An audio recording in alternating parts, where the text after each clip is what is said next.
Yes, I'm Matt, your guide here on Y Caliber, and we are playing Dungeon World. I am running this game poorly so far, and we are joined by Smug as Willem the Bard. Hi, Smug. Who may still be off. Hello! There he is. Oh wait, wrong game. Hello, I am Willem. And we're also joined by Mike playing Lanilar. Oh, hello there. And we've got Feral Knights playing Hawk. Hello. And Steven Siddall playing Incursio. Greetings! Oh, were we doing that in character? Yeah, and you broke it. Or maybe that was some character. Yeah.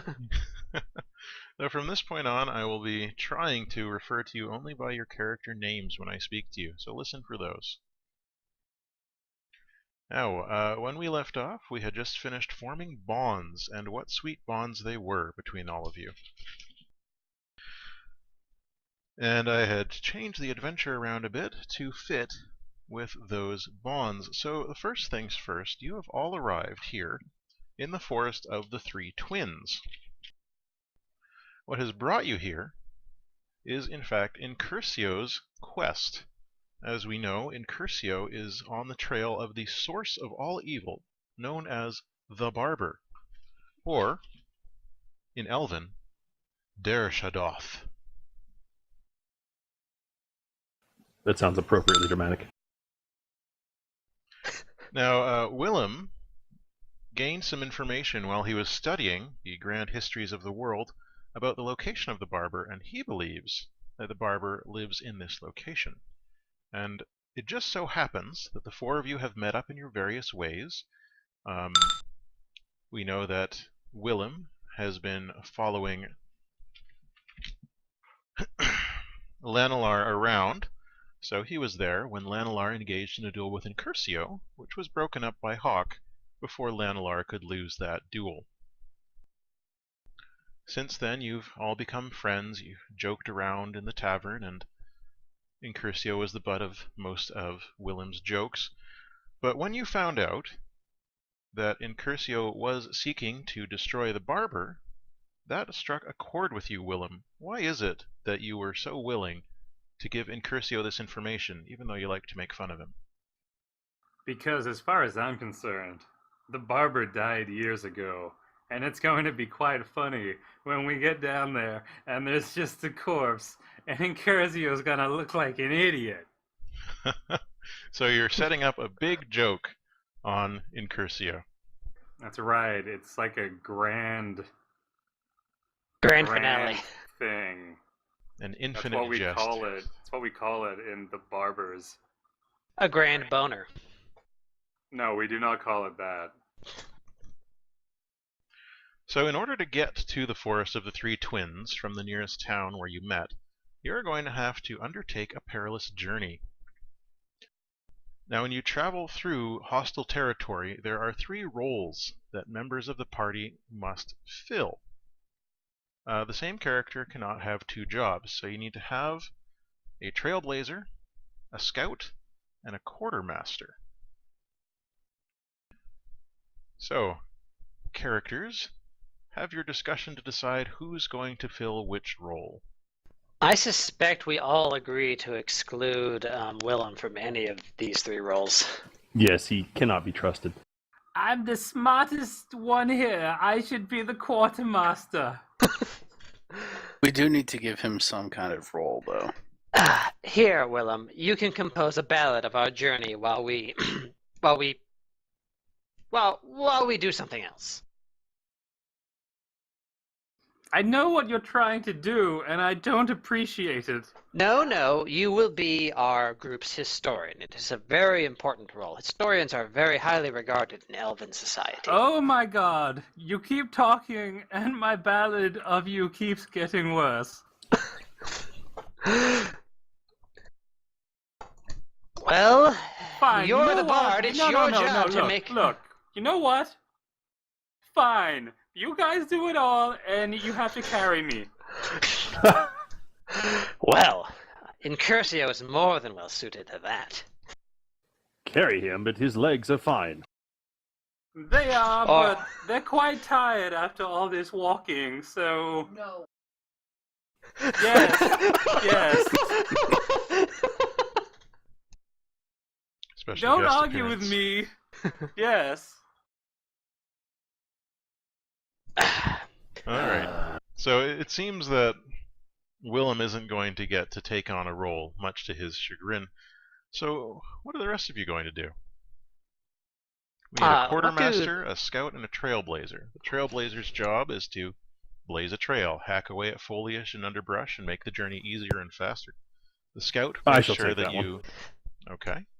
The scout makes sure that you don't get caught with your pants down. And the quartermaster takes care of your supplies. Well, my keen eyes will see any threat miles before it approaches. I shall be the scout.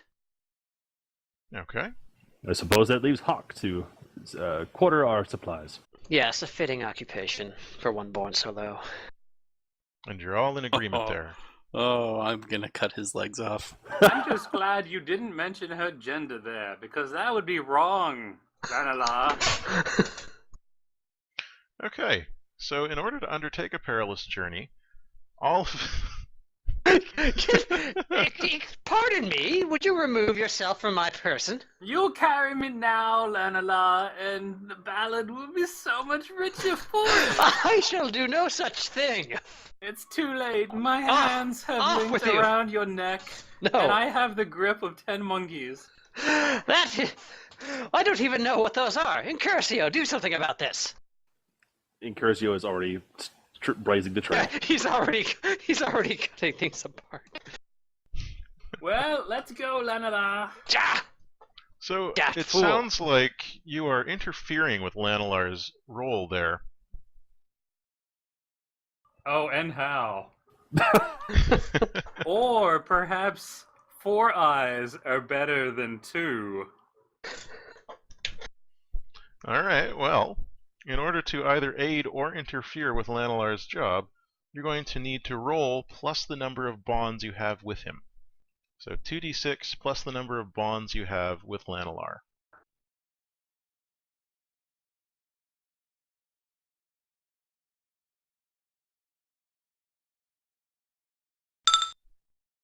Okay, so you succeed. Are you aiding or interfering? Oh, I'm aiding because for all the jesting, he's quite interested in Lanilar surviving. Yes, it's all a carefully weaved deception by a master manipulator. Oh, there you go. He's only seeming to inconvenience him when he's actually helping him somehow. And also because if Lanilar dies, who will pay for my supper? Now, Lanilar's, yeah, go ahead. this journey is going to take you about 3 days to get out to the rumored position of the three twins, or rather the rumored position of the barber within the three twins forest. So let's see if we can make that any shorter of a journey. So I need Incursio, our trailblazer, to roll plus wisdom. No, that's going to be good. Wisdom, man. Okay. You'd have thought it was hack and slash. Okay. We get lost. Well, unfortunately, the journey is a little bit longer than you'd thought. Some of the landmarks that you thought you were going to find weren't in the place they used to be. It's almost as if the forest was moving around you, but that's impossible. Clearly. No, this is mysterious. There are No, legends. it's not. No, it's not. There's 3 giants in the middle here. They're clearly moving their legs. Now, to see if I'd you like can, to seeing as you're taking some extra time here, the scout's job is going to be a little bit more difficult, but you do have the help from your bard friend. So, Lanilar, I want you to roll plus wisdom plus 1.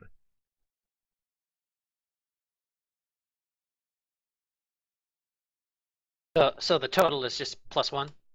Well, what's your wisdom modifier? 0. Then yes, roll plus 1. Alright, wonderful.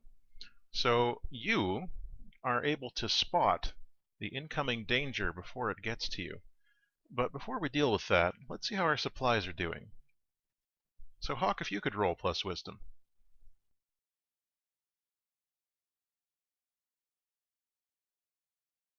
Hawk? Hello? Roll plus wisdom. So 2d6 plus your wisdom modifier.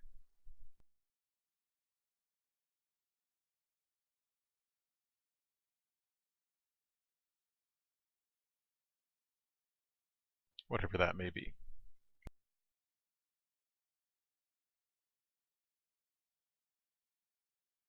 So it looks like your wisdom is -1, so you'll be rolling 2d6 -1. Alright, so you are able to make sure that the supplies aren't overused.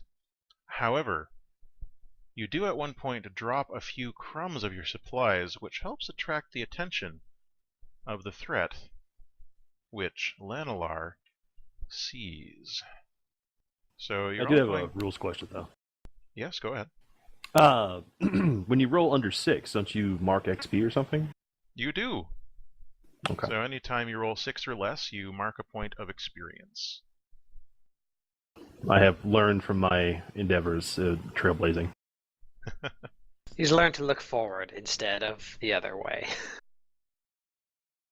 So I get a thing of XP. That's Yes, only you if do. you roll under 6. Oh, she did? No, if you roll 6 or less. Uh, So you 2d6, succeeded, but I with a rolled a 7. complication. Got a -1. Oh, so you actually rolled 6. Oh, you rolled a then. 6. Okay. So in fact, the amount of attention you draw is greater than what you had originally thought. I didn't put the 1 inside the brackets, so screwed that up, sorry. Oh no. Unicorns. Giga Flea. All right. So Lanilar, fortunately, is able to notice these giant insects that are bounding through the underbrush quite silently just before they're able to ambush you. But there are quite a few of them. They're bouncing towards your party, they're making weird chittering noises, and it seems almost as if they're calling for more. What do you do? Burn down the forest. I call it an alert Sorry, to the that rest was of the out loud. party.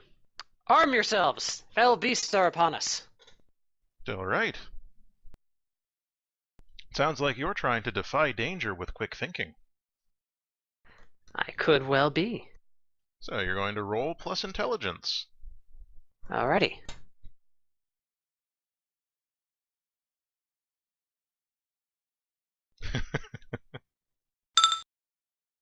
Alright, wonderful. Everyone is so warned and able to arm themselves and prepare before the gigafleas arrive. Now they're getting closer and closer, their chittering calls are getting louder and louder, but you're ready for them. And this, I think, is going to initiate our first combat. Huzzah. Alright, combat in Dungeon World does not have initiative. You say what you are going to do, I tell you how to do it, and if everyone stops doing things, I make bad things happen to you. Is that clear? So we should Indeed. always be Correct. doing things. Always be doing things. Try not And to do always- several things in a row. Give but your always be allies a chance to Twirling shine. and twirling. Infinitely. You can, but we'll see how that goes. So who thinks they're the first to act? I think I would, since I am the first to have noticed them and most prepared. Alright, what do you do? I will immediately close with the horde, and wield my bastard sword in an opening overture to conjure a spell to hopefully hit them hard enough that they will perhaps reconsider their course of action. Alright, so first thing you're going to need to do is get up to the enemies. Now there's a lot of underbrush in the way, so you're going to have to roll plus dexterity. Alrighty.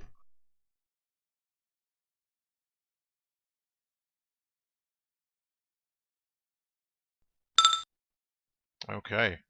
So before you can get to them, you are surrounded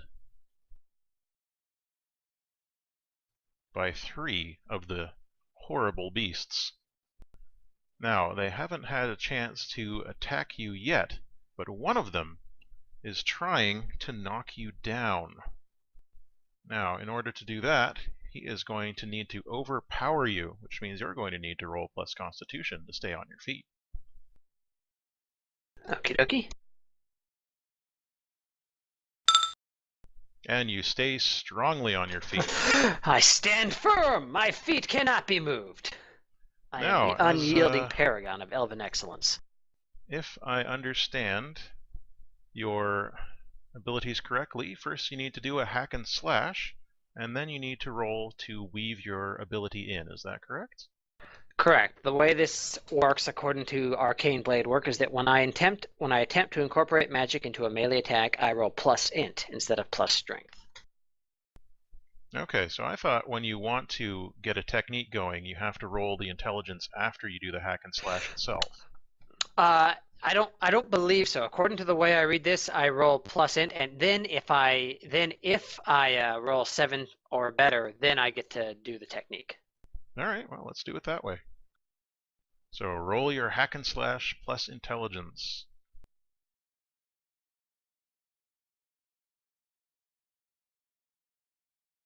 Let's see how you do against these fleas. Alright, so you're able to strike them, and you're able to activate one of your techniques. Which technique are you going to activate? I'm going to activate Mirage. Okay, that's a good choice. Mhm. And roll your damage.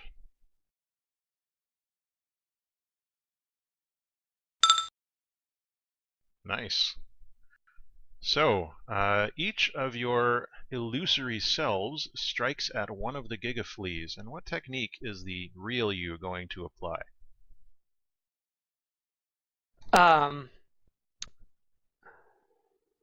Well, the Mirage sorry, you is used the Mirage. Yeah, sorry. Yeah, Mirage is the technique. Also, it's the sword has a +1, so it's actually 9. Great. Now let's see how they are doing in response to that. Also, I think your interpretation of Arcane Blade work may actually be right now that I'm looking at it again, so if you want to do it that way, we can. We'll do that in the future. For now, we'll do Okay. it that way. Alright, so you strike them, doing, was it 9 damage to each? Yes. All 3 of those gigafleas are struck down in their prime. But not before one of them gets an attack off on you. So I'd like you to roll a d8.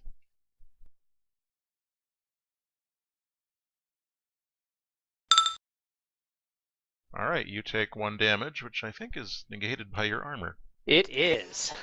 Nice work. So I cut them down in a ravishing flourish, and I turn to Willem.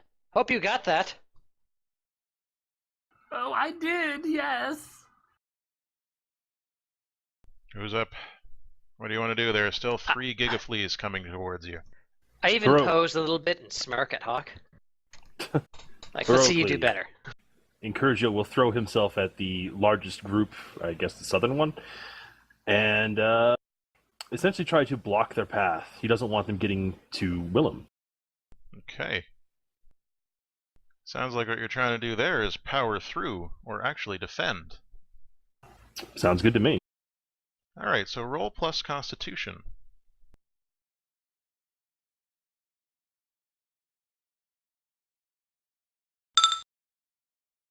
Alright, so you got yourself a 9 there. That means you hold 1. Either you redirect an attack from the thing you defend to yourself, have the attack's effector damage, or open up the attacker to an ally, giving that ally +1 for the rest of the encounter against that attacker, or deal damage to the attacker equal to your level. Which of those would you like to do?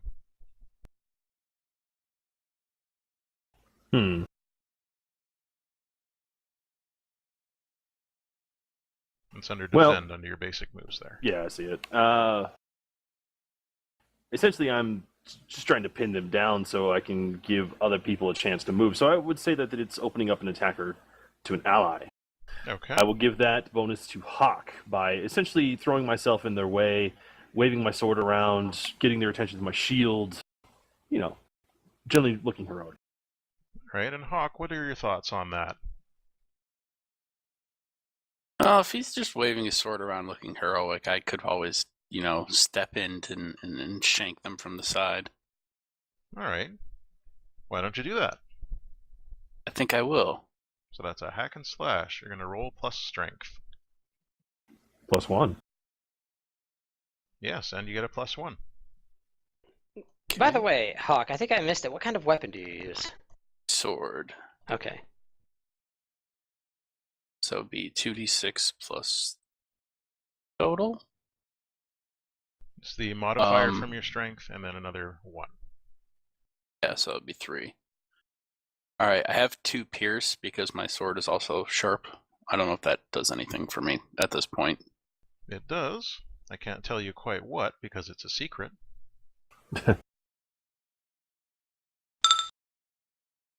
Ooh.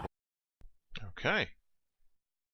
So, you cleave into, let's say, Gigaflea number 5 over here, the one you've rushed up to. And you shear off 2 of its legs on the right side. It makes a horrible noise.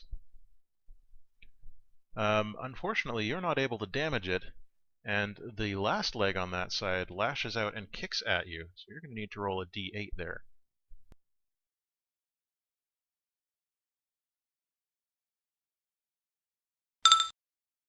Alright, so you're going to take 7 damage. I think you have 1 armor, so you subtract that from the damage you take.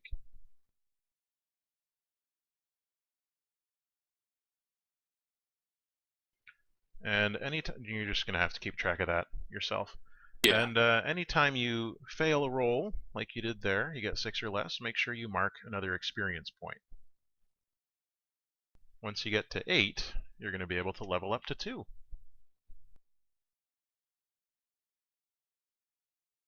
So subtract, so 6 damage? Yeah.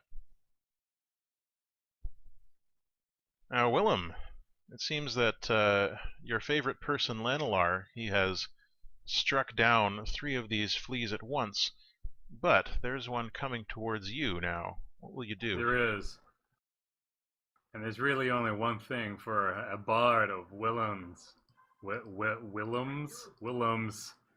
stature to do in a time like this. Mm-hmm. So he's going to, while drawing his bow, he's going to try to send a little bit of, he's going to do a bit of a performance as he is doing so. Okay. And he's just going to do it's not a great performance, but it's just a little poem he's going to recite. Alright, so it sounds like you're trying to weave a performance into a basic spell? I sure am. Okay. So, what ally and effect are you aiming for here?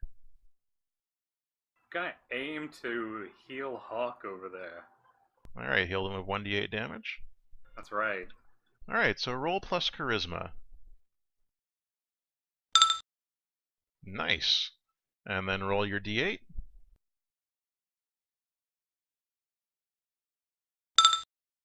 Alright, so Hawk regains 3 hit points.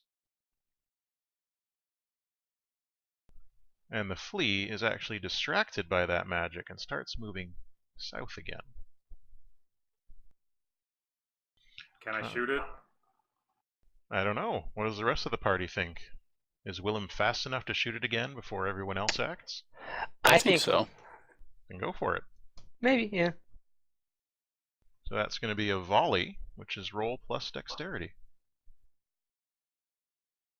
His loot doubles as a crossbow. A cross loot. Alright, so you've got an 8, which means that you hit, but there's a cost. Now I'm going to give you a choice here. Either you're going to have to expend one of your ammunition, or you're going to have to take what you can get by getting a shot that's mediocre, and you lose 1d6 of damage on that. I'm gonna... Oh man, you offered me a gamble. I can't turn that down. I'll tell you what I can get. Okay. So first roll your d6 for damage.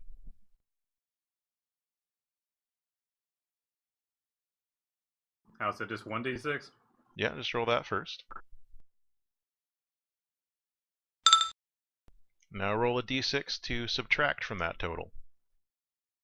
Oh, man. And that's how I damage myself for 3. He was holding it backwards.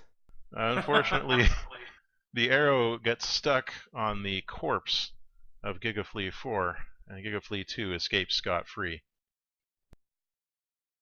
Oh, Lanilar, I got it, Lanilar guys! I sighs got in it! helpless disgust and moves to dispatch Flea 4 before it can go anywhere. Or Flea 2. Lanilar, no need, I got it! No, you've done quite enough. Thank you, Willem. Alright, so you're going to take an attack on that little thing? Yes. Well, it's not little. They're actually quite large, about the size Quite of a huge. horse. Alright, so Okay. roll your hack and slash.